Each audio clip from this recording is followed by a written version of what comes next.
Graça e paz, conectados com a palavra. Amor, o que é e como se expressa? Amor talvez seja um dos temas mais usados em livros, revistas, artigos, mais citados nos diferentes meios de comunicação. Há casos onde uma dose excessiva de amor é depositada num dos membros em detrimento dos demais membros de uma família, da mesma família.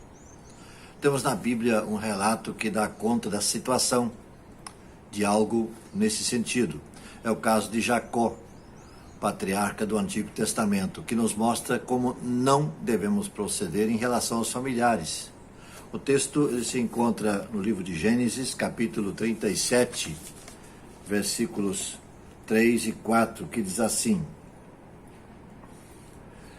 Ora, Jacó gostava mais de José do que qualquer outro dos filhos que lhe haviam nascido na sua velhice. Por isso mandou fazer para ele uma túnica longa.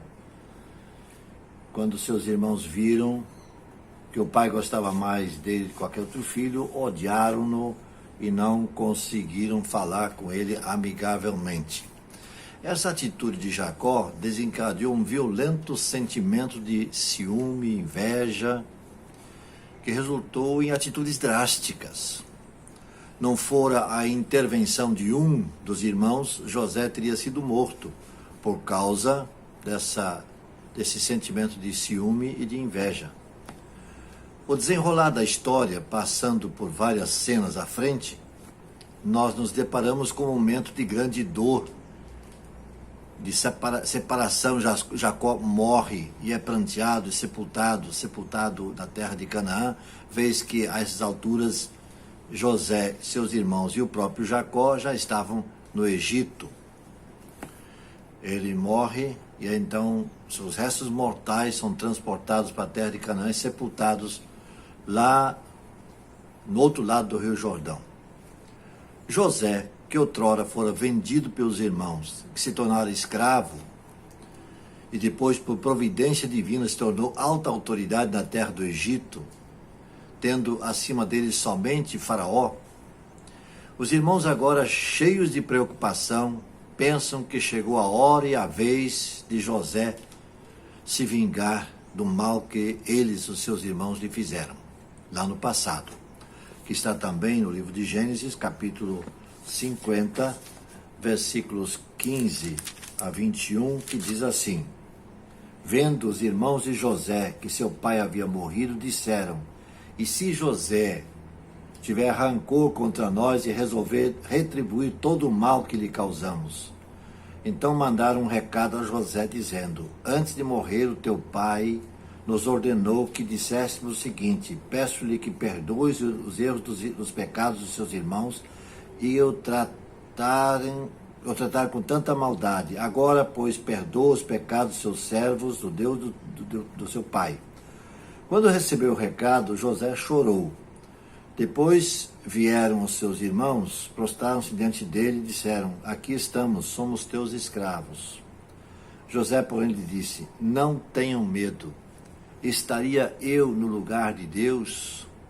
Vocês planejaram mal contra mim, mas Deus o tornou em bênção, para que hoje você fosse preservada a vida de muitos.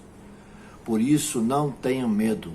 Eu sustentarei vocês e seus filhos. E assim os tranquilizou, ele lhes falou amavelmente. José passou por maus bocados, escapou por pouco de ser morto. Um dos seus irmãos entra em ação e convence os demais que melhor que terem sobre os seus ombros e na sua consciência a culpa de serem os fratricidas, seria que o vendessem aos mercadores de escravos que passavam por lá. A culpa seria menor. A vingança vem de um sentimento e de uma situação ou de uma decisão que brota do coração de alguém que está afastado de Deus. Alguém que quer vingar-se, que se julga injustiçado ou que for injustiçado. José fora injustiçado. Agora ele, José, é o governador do Egito. Egito, em termos de nação, está na crista da onda.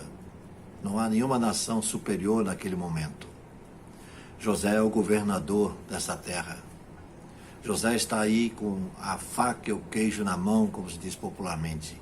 Se ele quisesse se vingar dos seus irmãos pelo mal que lhe fizeram no passado, ele teria feito e não haveria quem pudesse impedi-lo. A vingança vem de um sentimento, de uma decisão ou de uma mente ou coração de alguém afastado de Deus. E José não é alguém que está afastado de Deus. Muito pelo contrário. José está em perfeita harmonia e comunhão com Deus. Ele entende que a vingança pertence a Deus e não a ele. Por isso ele pergunta: estaria eu no lugar de Deus? O julgamento das intenções dos corações pertence a Deus. Aqueles homens, irmãos de José, cometeram falta gravíssima no passado. José entendeu que Deus transformou a intenção maléfica deles, dos seus irmãos, em bênção para o povo de Israel. José entendeu o recado de Deus e pagou o mal com o bem. Pagou a má intenção dos seus irmãos com amor e dedicação. Ele fez uso da arma poderosa que é o amor, dizendo: não tenham medo. Estaria eu no lugar de Deus? Sim, o amor é a maior arma que o cristão tem à sua disposição. Portanto, façamos uso desta arma poderosa. Que Deus nos abençoe. Vamos a Deus em oração. Senhor nosso Deus, obrigado pelo exemplo que José nos deixou. Um homem que confiava em Ti pia e plenamente, e que pôde perdoar os seus irmãos, não obstante tanto mal que haviam feito. Ajuda-nos, ó Deus, a compreender essa lição preciosa e a, então, praticar este amor, que é um amor perdoador. Em nome de Jesus. Amém.